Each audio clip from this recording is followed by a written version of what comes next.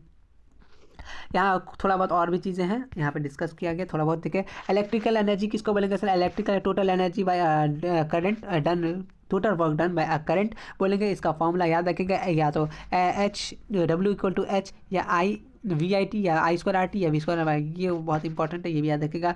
Heating effect of current किसको बोलेंगे, जो हीट एनर्जी को मेंटेन करे, sources expand energy maintain current and convert into heat energy, वो देखो मेंटेन करेगा और अपने हीट एनर्जी में वो क्या कन्वर्ट कर देगा, ठीक है। चलिए ठीक है। उसके बाद डिपेंडेंस ऑफ हीट का फॉर्मूला आपको ये वाला याद रखना है, सीधे हीटिंग लॉज जूल्स को कहते हैं, इट इज ऑल का joule heating law of effect बोलते हैं, ठीक है। Electric heating effect of current को, ठीक है। यूज़ कहाँ करते हैं हम लोग इसको, फ्यूज़ में करते हैं, जनरेटर का ट्रांसफॉर्मेशन ट्रांसफार्मर में करते हैं, ठीक है, फ्यूज़ को सब करते हैं, हीटिंग इफेक्ट, ठीक है। हीट का formula I square R T, ये डायरेक्टली प्रोपोर्शनल है करंट का, ये आर का एच का टी का, ये अपना डायरेक्टली प्रोपोर्शनल आप जानते ही होंगे, ठीक है। और वैसे भी इतना ये वाला इंपॉर्टेंट है, ये ट्रांसफर कहाँ का यूज होता है, और ये वाला कि इसका फॉर्मूला, हीट का फॉर्मूला, सीधा सीधे काम खत्म। बल्ब और आपका फ्यूज़, फ्यूज़ क्या करता है सर, फ्यूज़ क्या करता है, फ्यूज़ क्या होता है, सेफ्टी डिवाइस होता है जहाँ प्रोटेक्शन करता है आप, लेकिन मतलब ज़्यादा अगर बिजली आ गया तो अगर ज़्यादा वोल्टेज आ गया तो खुद गल जाएगा, दूसरे को गलने से बच जाएगा, ठीक है सर, वही होगा फ्यूज़ हो गया, ठीक है। जब फ्यूज़ मेल्ट हो जाएगा, मतलब कि बहुत ज़्यादा वोल्टेज आएगा तो फ्यूज़ मेल्ट हो जाएगा, जिसके कारण से सारा बिजली क्या हो जाएगा, ऑफ हो जाएगा, ठीक है, सारा बिजली ऑफ हो जाएगा, इतना ही याद रखना है। बल्ब क्या एक फिलामेंट है, ठीक है, ये कहता है टंगस्टन और हाई मेल्टिंग पॉइंट का बनता है, ये भी याद रखेगा, जिससे वो ग्लो करता है और रिटर्न हीट और ग्लो देते रहता है। सीरीज और हम लोग थोड़ा सा सीरीज कॉम्बिनेशन समझ रहे, सीरीज हम लोग अभी समझे सर, सीरीज देखिए same current but different voltage, ये V1 V2 plus V3, resistance को सीरीज में डाले तो R1 प्लस R2 R3, ये कहता है नॉट गुड टू यूज़, ये सीरीज में कोई चीज़ मान लीजिए आप यहाँ पे एक बल्ब लगाएं, फिर इसी तार से एक बल्ब लगाएं, फिर इसी तार से एक बल्ब लगाएं, फिर इसी तार से एक बल्ब लगाएं, तो ये कहता है ये नहीं होता है, क्योंकि ये देखिए सर्किट फेल हो जाता है कभी कभी। और हाई रेसिस्टेंस, ये देखिए हम लोग, ये देखिए ये जोड़ रहा है ना, ये ऐसे करके ये एम नहीं है, ये अपना क्या जोड़ रहे हैं हम लोग, इसमें क्या जोड़ रहे हैं, इसमें हम लोग जोड़ रहे हैं सीरीज में जोड़ रहे हैं, इसलिए दिखा रहा है, ठीक है। पैरेलल क्या होता है, सम वोल्टेज एंड डिफरेंट करंट, यहाँ पे देखिए करंट को हम लोग जोड़ते हैं, और लेकिन सीरीज रेसिस्टेंस को मतलब बोले तो आर को हम लोग इस तरीके से जोड़ते हैं 1/R1, ठीक है। ये गुड होता है क्योंकि देखिए सबका अपना अपना बिजली जा रहा है, ये अगर उतना चाह रहा है, इसको 5 चाहिए तो 5 लेगा, इसको 2 चाहिए तो 2 लेगा, 3 चाहिए तो 3 चाहिएगा, ये ले लेगा, ये इंपॉर्टेंट, ये गुड है, ठीक है, गुड अच्छी बात है ये वाला, ठीक। और ओम्स लॉ क्या होता है, V=IR, यहाँ पे आपने V=IR पढ़ा होगा, ये ग्राफ है, ठीक है। रेसिस्टेंस क्या होता है, ये प्रोपोर्शनली कांस्टेंट होता है, ये क्या कहता है, इसका ऐसा यूनिट याद रखिएगा, इसका ऐसा यूनिट ओम होता है, ठीक है। ये थिक होता है, thick wire has less resistance होता है than thin wire has same length होता है, ठीक है। यहाँ रो का फॉर्मूला है RA/L, ठीक है, याद रखिएगा। रेसिस्टिविटी ओम मीटर 1 एम्पीयर, यहाँ तो ये वाला थोड़ा सा यहाँ ये वाला इंपॉर्टेंट, ये वाला याद रखेगा, और उसका ऊपर वाला ये सब तो याद रखिएगा ही। टेम्परेचर मतलब कि directly proportional to the temperature.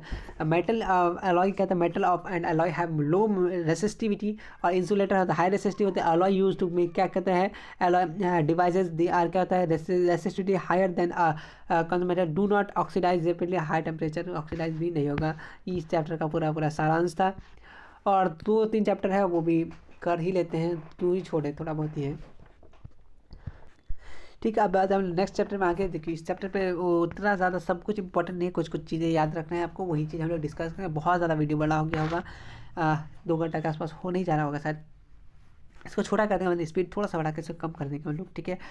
Magnetic effect of current, देखिए मैग्नेटिक, और ये इंपॉर्टेंट है, आपको याद रखना है कि जो अपना जो ये क्या होता है, क्लोज होता है, मैग्नेटिक फील्ड का होता है क्लोज होता, कब होता है, ये क्या कहता है आपको, अगर बोले एन पोल होता है, साउथ पोल, नॉर्थ पोल होता है, ठीक है। फील्ड लाइन इसका हो गया, सीधा सीधी काम खत्म। मैग्नेटिक फील्ड लाइन, यहाँ देखिए इमेजनरी लाइन होता है सर, वो आपस में इंटरसेक्ट, मतलब ये कर सकता है कि आपस में ये लोग कभी कट नहीं करते, ये भी इंपॉर्टेंट पॉइंट है, याद रख लेते हैं इसको भी, ठीक है। ये क्या कहता है, properties of magnetic field line, ये degree of closeness of the field line, so resistance of the field, strong field line और no field line is cross each other, वो क्या प्रॉपर्टीज बता रही है, आपस में ये क्रॉस नहीं करेगा। Direction of magnet any point in the found in the drawing, या टेंजेंट ऑफ द पॉइंट, इसको टेंजेंट कोई भी टेंजेंट निकालेगा उससे पॉइंट, ये कुछ इंपॉर्टेंट पॉइंट नहीं है, कोई दिक्कत नहीं इसमें, ठीक है।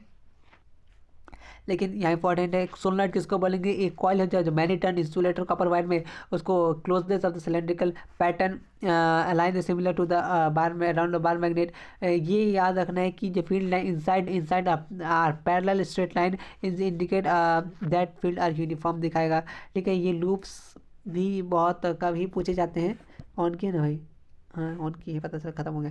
फील्ड लाइन कॉन्सेंट्रिक सर्किल बनाता है, ये कॉन्सेंट्रिक सर्किल देखिए ना, यही वाला का तो कॉन्सेंट्रिक सर्किल, किधर गया रे भाई आप, ये आपका कहीं होगा, कहीं ऊपर नीचे कहीं हो जाएगा कॉन्सेंट्रिक सर्किल, यहाँ पे आपको दिखा रहा है चीज़ें, ये कुछ इंपॉर्टेंट नहीं है, यहाँ से इंपॉर्टेंट लाइन तो बोले आप लियो क्यों, क्योंकि आप बताइए इससे जब नोट्स कहाँ खोजेंगे, इसलिए उतना कुछ ये सब इम्पोर्टेंट नहीं है,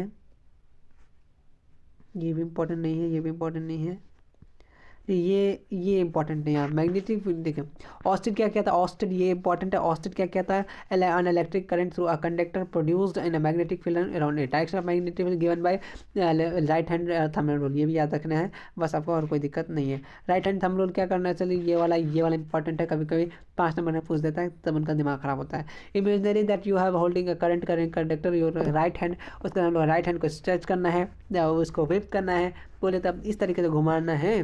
अरे कैसे करके दिखाऊँ, मैं अपना हाथ घुमा रहा हूँ, ठीक है।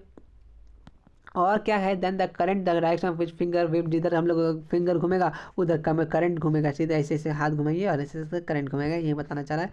लेफ्ट यहाँ पे देखो करंट का तो दो, एक क्लॉकवाइज एक एंटी क्लॉकवाइज, एक एंटी क्लॉकवाइज एक एंटी, करंट डाउन यानी करंट डाउन जो होगा तो क्या होगा, मैग्नेटिक लाइन क्लॉकवाइज होगा, करंट अपवर्ड होगा तो एंटी क्लॉकवाइज होगा, ठीक है। यहाँ पे आप मैग्नेटिक फील्ड लाइन फोर्स देख रहे हैं। इलेक्ट्रोमैग्नेट किसको बोलेंगे, ये इंपॉर्टेंट है कि जो मेटल सॉफ्ट आयरन, किसे soft iron magnetize by placing on the solenoid, important ये वाला लाइन मुझे लगा, बाद बाकी मुझे उतना कुछ इंपॉर्टेंट नहीं लगा इस पेज पे। अब आते हैं यहाँ पे कुछ इंपॉर्टेंट चीज़ें हैं, यहाँ पे इस पेज में इंपॉर्टेंट बहुत सा भरा हुआ है। चलिए देखिए हर चीज़ इंपॉर्टेंट अभी तो फिलहाल इस वक्त में नहीं, पढ़ना तो ठीक था लेकिन इस टाइम पे तो नहीं ना कर सकते, उतना अभी इंपॉर्टेंट नहीं है, जो इंपॉर्टेंट है वही करेंगे ना, तो पूरा पढ़ के आपको कुछ भी याद ही नहीं होगा।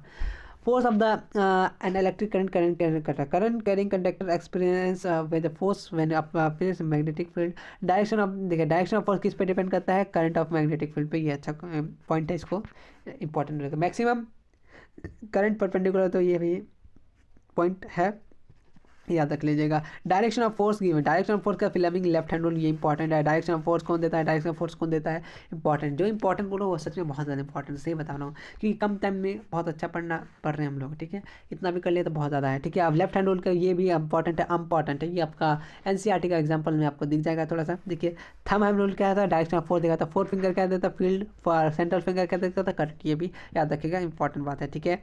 इसको हम लोग म्यूचुअली परपेंडिकुलर करते हैं, उसके बाद हम लोग ये निकालते हैं, ठीक है। चलिए एप्लीकेशन किधर आ गए रे भैया, थोड़ा सा इसको रीऑर्गेनाइज करने दीजिए, नहीं तो समझने में आपको मज़ा नहीं आएगा, ठीक है। ये हम लोग एप्लीकेशन पढ़ेंगे। अब देखिए एप्लीकेशन में क्या है, इलेक्ट्रिक मोटर, लाउड स्पीकर, अपना माइक्रोफोन्स, ये सब के इलेक्ट्रिक एप्लीकेशंस है, इसे यूज़ करते हैं, ठीक है। उसको इलेक्ट्रिक मोटर, कमर्शियल मोटर से सब पढ़ेंगे। इलेक्ट्रिक मोटर रोटेटिंग डिवाइस होता है, ये क्या करता है, मैकेनिकल एनर्जी को energy to mechanical, electrical energy को मैकेनिकल में चेंज करता है कौन, इलेक्ट्रिकल मोटर, ठीक है। जैसे वॉशिंग मशीन होगा, जैसे कमर्शियल यूज़ के लिए क्या करते हैं सर, ये कहते हैं परमानेंट इलेक्ट्रोमैग्नेट्स इनसे permanent magnet, large number of coil turn करते हैं सॉफ्ट आयरन कोर, इसे सॉफ्ट आयरन प्लस ये कुछ इंपॉर्टेंट नहीं है, ठीक है। उसके बाद ये देखो कंपोनेंट है, इसमें देखिए इसमें रेक्टेंगुलर कॉइल होता है, वो डायग्राम का बात कर रहे हैं, ठीक है। और वो 2 पोल्स होता है, ये क्या स्प्लिट रिंग, ये याद रखिएगा स्प्लिट रिंग होता है किसमें, अपना इलेक्ट्रिकल मोटर में बोले तो स्प्लिट रिंग, ये इंपॉर्टेंट है, स्प्लिट रिंग ये बहुत ज़्यादा इंपॉर्टेंट है, ऑब्जेक्टिव में आता है, ठीक है। और इसमें कौन ब्रश लगा रहता है, ये भी आपको याद है। आप एप्लीकेशन जनरेटर वाला यूज़ कर लेते हैं, इलेक्ट्रिकल जनरेटर जो क्या करता है, इलेक्ट्रिसिटी खुद प्रोड्यूस करता है सर, बिल्कुल प्रोड्यूस करता है, शादी घरों में आपने देखे होंगे, ठीक है, फटफट करते रहता है। चलिए इलेक्ट्रोमैग्नेटिक इंडक्शन, यहाँ देखें इलेक्ट्रोमैग्नेटिक इंडक्शन किसको बोलेंगे, इंपॉर्टेंट है ये वाला line. Electromagnetic phenomena inducing current along a coil changing magnetic field, ठीक है। उसके बाद direction of induce current given by filming left hand, और सीधा देखिए ब्लैक करके लिखा, इंपॉर्टेंट है, याद रखिएगा इसको, ठीक है। उसके बाद राइट हैंड थंब रूल हम लोग यहाँ पढ़ लेंगे सर, यहाँ 4 फिंगर फील्ड लाइन दिखाता है, थंब डायरेक्शन दिखाता है, मोशन ऑफ करंट सेंटर ये कौन दिखाता है, डायरेक्शन दिखाता है, ठीक है। इंड्यूस करंट ये आपको यहाँ पे भी हाथ में दिख रहा होगा, ठीक है। गैल्वेनोमीटर एमसीक्यू के लिए इंपॉर्टेंट है, डिवाइस है, डिटेक्ट करता चार्ज है कि नहीं, करंट है या नहीं, ठीक है, वो गैल्वेनोमीटर, ठीक है। यहाँ पे कोई गैल्वेनोमीटर जो जी से लगा के दिया है, नॉर्थ पोल साउथ पोल, ये आपका एग्जाम्पल से उठाया, कोई इसमें दिक्कत नहीं है, एक्टिविटी आपको शो किया है। अब आते 15 16 देन खत्म आपका चैप्टर, बहुत बड़ा वीडियो मैं बोलते बोलते थक गया, लेकिन इस चैप्टर में भी बहुत कम ही इंपॉर्टेंट है, उसको खत्म हो जाएगा। इन्वायरमेंट मतलब अपना वातावरण, हम लोग ह्यूमन इफेक्ट मतलब ये आपका नॉर्मली क्वेश्चन है, बता रहे हैं, 1 मिनट दीजिए मुझे।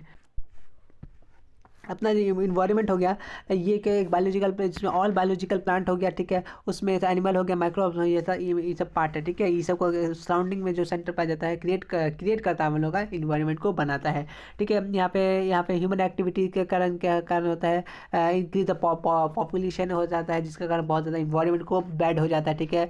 उसके बाद यहाँ पे ओजोन लेयर क्या होता है, एक ओजोन लेयर यहाँ से इंपॉर्टेंट थोड़ा सा, एक लेयर होता है जो क्या होता है अर्थ को बचाता है अल्ट्रावायलेट रे से, ठीक है। ये बात याद रखिएगा, ये ओजोन फॉर्म 3 ऑक्सीजन जब एटम मिल जाता है उसको ओजोन फॉर्म होता है, ठीक है।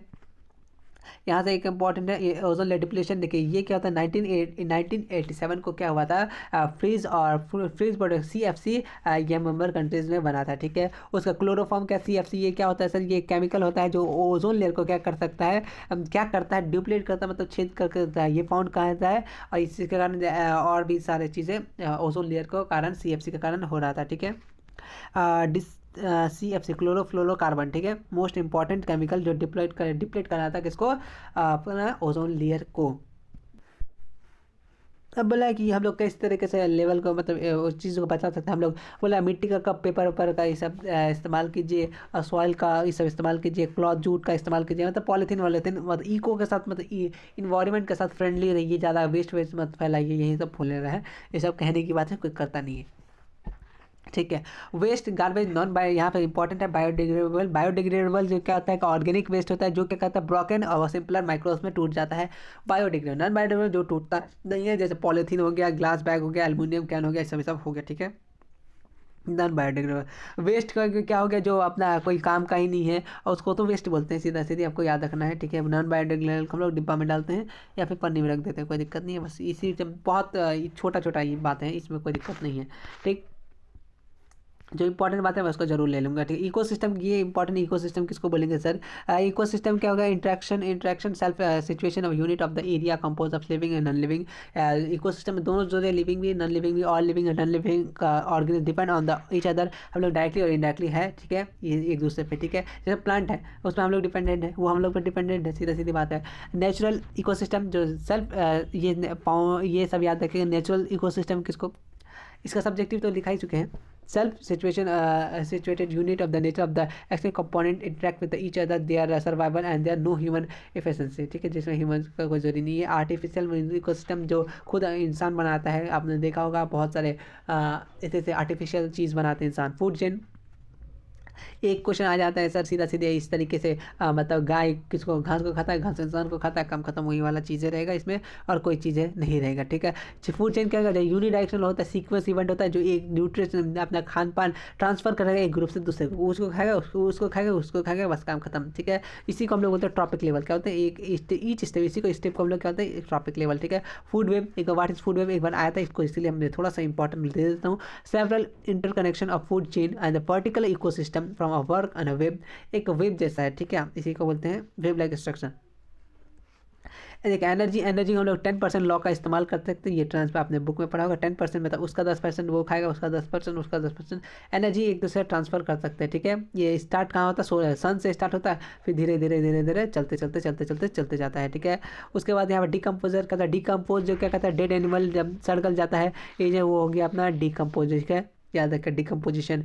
उसके बाद और यहाँ देख बायोटिक यहाँ थोड़ा इसको देख लेता हूँ। अबायोटिक किसको बोले, ऑल क्लाइमेट फैक्टर, जैसे रेन ह्यूमिडिटी टेम्परेचर ये सब हो गया अबायोटिक। अबायोटिक ये हो गया। अबायोटिक इसको ऑल लिविंग ऑर्गेनिज्म, जैसे प्लांट हो गया, जैसे बायो हो गया, जिसमें जीवन पाया गया उसको बोलेंगे हम लोग, किसको बोलेंगे, अबायोटिक। और जिसमें जीवन नहीं पाया गया उसमें बोलेंगे अबायोटिक। जैसे ऑक्सीजन है उसमें क्या जीवन पाया जाएगा, नहीं ना, एक चीज़ है, और जैसे प्लांट एनिमल ये सब क्या है, इसको जिंदा रहना है, उसको बायोटिक, ठीक है।